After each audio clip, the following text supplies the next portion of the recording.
di Podcast Tanya Sejarah. Oke, jadi saya Zeti bersama Fahris akan menjadi host di podcast hari ini. Nah, yang suka kepo dan banyak tanya sama sejarah, jadi topik kita kali ini sesuai requestan yang ada di Instagram kemarin, yaitu tentang dampak sosial penjajahan Jepang di Indonesia. Ya, kalian tahu gak sih buku yang berjudul Kisah Cinta Fir'aun dan Cleopatra? Nah, hari ini kita akan mengundang seorang penulis buku tersebut. Jadi, Dr. Rafifa ini sudah dikenal banyak pencinta sejarah, mulai dari sejarah lokal dan sejarah internasional. Langsung saja kita sambut Dr. Rafifa.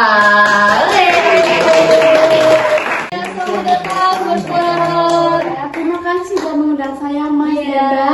Selamat pagi, Sobat Vintage. Sebelumnya, mohon maaf saya ada keterlambatan karena saya habis menghadiri grand launching buku saya yang kedua, yaitu berjudul Kisah Cinta Fir'aun dan Cleopatra seri kedua. Wow, itu Keren ya, Sobat Vintage. Ya. Kalau gitu, kita langsung aja nih. Kita mau tanya, gimana sih ceritanya Jepang bisa menjajah Indonesia sehingga menimbulkan dampak sosial? Langsung aja kita tanya ke Dr. Rafifa. Check this out. Jadi gini, meski tidak berlangsung lebih dari 300 tahun seperti penjajahan Belanda, masa penjajahan Jepang di Indonesia yang tergolong singkat ini juga memberikan dampak yang cukup besar dalam sejarah di Indonesia. Penjajahan Jepang ini meninggalkan jejak-jejak yang membekas pada sejarah Indonesia. Pada saat itu, militer Jepang menyerbu dan kemudian merebut wilayah Indonesia yang kala itu masih bernama Hindia Belanda dalam waktu yang sangat singkat, yaitu hanya sekitar 1 bulan setelah penyerangan pada pangkalan militer Amerika Serikat di Pearl Harbor. Pada bulan Januari 1942, pasukan Jepang menyerang dan menguasai Tarakan, Kalimantan Timur. Kemudian berlanjut pada wilayah-wilayah lain yaitu Balikpapan, Ambon, Kendari, Pontianak. Juga dikuasai pada waktu yang sama dan bulan yang sama. Seperti itu. Kira-kira kenapa ya Bu, yang diserang oleh Jepang itu kota-kota tersebut? Jadi Jepang menyerang kota-kota tersebut karena kota-kota tersebut itu merupakan pusat-pusat di mana sumber daya alaminya itu melimpah. Nah, seperti kota Tarakan, Balikpapan, itu karena pada saat itu Jepang kan sedang mengalami perang dunia ya, di mana bahan bakar dari alat-alat yang dibutuhkan itu menggunakan bahan bakar minyak seperti itu. Lalu bagaimana Bu kelanjutannya? Oke, jadi pada tanggal 5 Maret, Jepang itu berhasil menguasai Batavia yang merupakan pusat pemerintahan kolonial di Indonesia. Nah, pemerintahan kolonial ini yang terdesak kemudian menyerah tanpa syarat pada Jepang dan memutuskan perjanjian Kalijati di Jawa Barat pada tanggal 8 Maret 1942. Loh, kenapa Jepang tidak menyerang Batavia mulai dari awal saja, Bu? Jepang itu baru menyerang Jawa setelah berhasil memenangkan pertempuran Laut Jawa. Nah, armada Jepang ini berhasil mengalahkan armada Inggris Belanda yang kemudian Jepang melakukan pendaratan di Pulau Jawa. Pada saat itu, Belanda hanya mampu bertahan selama 7 hari untuk melawan Jepang. Seperti itu. Wah, jadi begitu Sobat Vintage. Masuknya Jepang ke Indonesia ini ternyata cukup panjang ya ceritanya. Dan cukup kompleks, banyak kejadian dan strategi yang mungkin pencinta sejarah pun juga baru tahu nih. Kita juga lebih jadi banyak tahu nih ya, Zed. Iya, betul. Terima kasih banyak buat Bu Rafifa telah hadir dan telah mengedukasi Sobat Vintage Pada hari ini. Iya.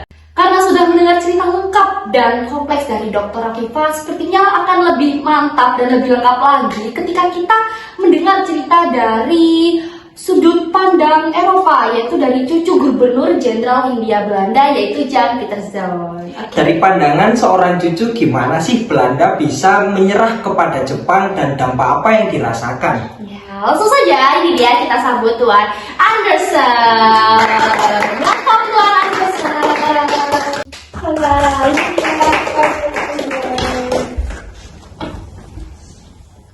Pak, Ya, silakan duduk. jadi kami di sini mau nanya nih, gimana sih ceritanya dari sudut pandang Eropa tentang kenapa sih Belanda kok bisa menyerah dari Jepang? Jadi gimana Pak itu ceritanya? Jadi sebenarnya kami sudah menguasai Nusantara terlebih dahulu. Tapi karena adanya konflik antara Amerika dan Jepang membutuhkan sumber daya alam minyak yang sangat banyak untuk industrinya. Lalu Jepang mengetahui bahwa ladang minyak yang berada di Tarakan itu sangatlah banyak. Maka Jepang datanglah ke Nusantara dan mereka tahu ternyata di Nusantara memiliki sumber daya alam yang sangat melimpah. Jadi sebenarnya Belanda menyerang tanpa syarat karena lambat laun itu Jepang bisa menguasai Hindia Belanda termasuk Batavia Nusantara ini. Oh, jadi seperti itu. Untuk dampak sosial yang nenek moyang Tuan Andersen rasakan seperti apa sih kira-kira? Ya, itu kita mengalami kekalahan. Jepang mengambil alih kekuasaan kita yang sudah lama kita bangun di Nusantara. Selama kita mempertahankan kekuasaan di Nusantara, banyak korban berjatuhan. Salah satunya adalah nenek buyut saya sendiri yang ditembak mati oleh Jepang. Kita sudah tahu nih cerita dari sudut pandang Belanda. Bagaimana kalau kita dengar juga dari sudut pandang Jepang? Langsung saja kita sambut Michan, seorang keturunan ke-6 dari Jenderal Angkatan Darat Kekaisaran Jepang, yaitu Hichi Imamura. Kita sambut Michan. Konnichiwa, itasu Michan desu. Konnichiwa, kore wa Michan desu ka? Ya.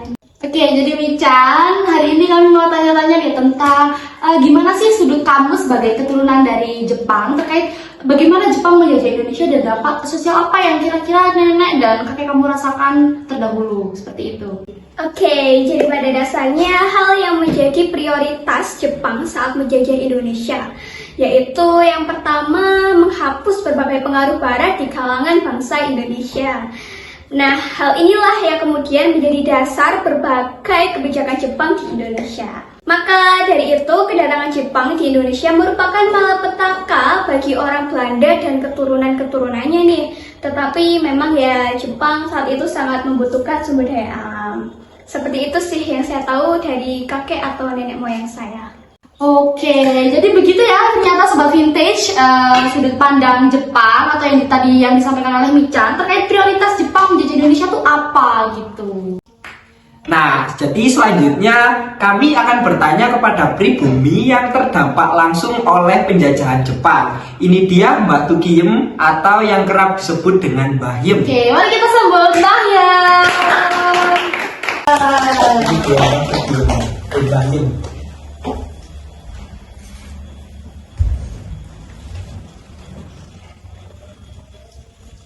Jadi ini dia Mbah Yem. Siapa sih Mbah Yem itu? Jadi menurut informasi yang kita dapat, Mbah Yem ini adalah salah satu pribumi yang pernah dijadikan budak oleh tentara Jepang. Ya, betul Mbah Yem? Betul. Oke, jadi Mbah Yem tadi kesini sama siapa? Saya tadi di sini diantar sama anak saya karena dari podcast ini tidak ada yang jemput. Tahu ya Mbah Yem. Iya, oke. Jadi gimana Mbah Yem terkait sudut pandang Mbah Yem sebagai seorang pribumi? Jadi saya Mbah Yem yang selamat dari korban seksual oleh Jepang. Oh iya. Jadi saya selama di sana mengamati dampak sosial yang dirasakan rakyat Indonesia itu memang kekuasaan Belanda lengser oleh Jepang. Kemudian pengaruh-pengaruh bangsa Barat seperti bahasa adat, budaya itu lambat laun menjadi kebiasaan-kebiasaan Jepang. Dan saat penjajahan Jepang itu Nusantara sangat-sangat menderita karena yang memang lebih tragis. Jepang dalam menjajah Nusantara kita dulu dipekerjakan rodi tanpa bayaran atau yang disebut dengan romusa. Oh ya, jadi romusa itu ya Mbak Yem. Wah, ternyata sangat berbeda ya dari tiga sudut pandang yang kita dapat pada hari ini. Sangat menarik juga karena kita dapat mengetahui informasinya secara valid ya Faris. Mulai dari sejarawan, keturunan Belanda, keturunan Jepang, dan juga pribuminya sendiri. Iya, dari ketiga cerita tersebut itu sangat menarik. Iya, sangat menarik dan kita dapat ilmu baru gitu Iya, loh, karena kita benar. mendengarnya juga secara langsung. Dan kita juga bisa mengedukasi sobat-sobat vintage juga yang ada di rumah. Wah, ternyata sangat-sangat berbeda ya dari keempat sudut pandang yang kita dapat hari ini, dan sangat-sangat menarik karena kita dapat mengetahui informasinya secara langsung dan juga kompleks, mulai dari Bu Rafifah seorang sejarawan dan juga keturunan Belanda Thor Andersen, dan juga Michan sebagai keturunan dari Jepang, dan lebih kompleks dan lebih valid lagi ketika Mbak Yu menambahkan seperti itu. Ya betul, jadi cerita keempat tersebut sangat menarik, dan ini ceritanya bisa mengedukasi kalian semua yang ada di rumah sobat vintage. Jadi ini ceritanya sangat kompleks dan sangat valid ya, jadi. Betul.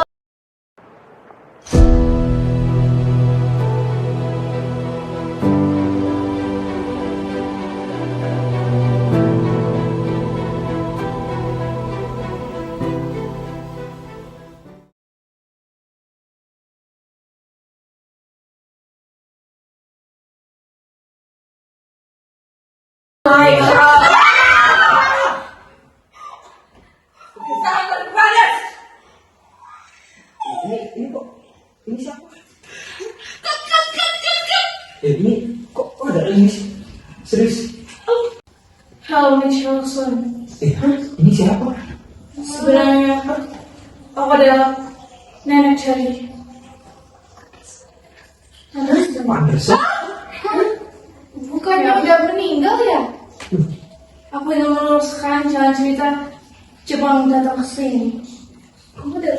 Yaitu memobilisasi bangsa Indonesia untuk kepentingan peperangan Asia Timur.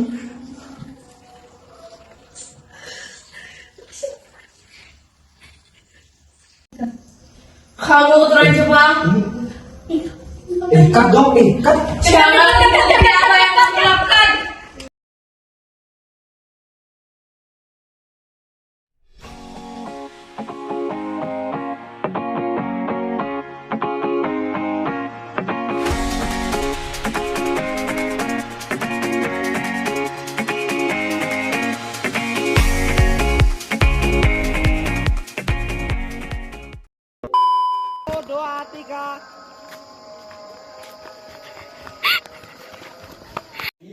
Sebenarnya, kami itu sudah menguasai.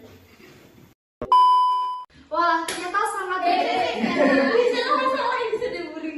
Ini tahu buatan orang tua di luar sangat enak. Enak iku. Apalagi siomainya. Iya, saya setuju. Is the best. Ya wong Saya mau lagi dong Mama Ilwa. Enggak. Anu itu, magungin. udah mati muda. Oh, mati muda. Mati muda. Ayo wes yaitu tentang dampak sosial penjajahan Jepang di Indonesia.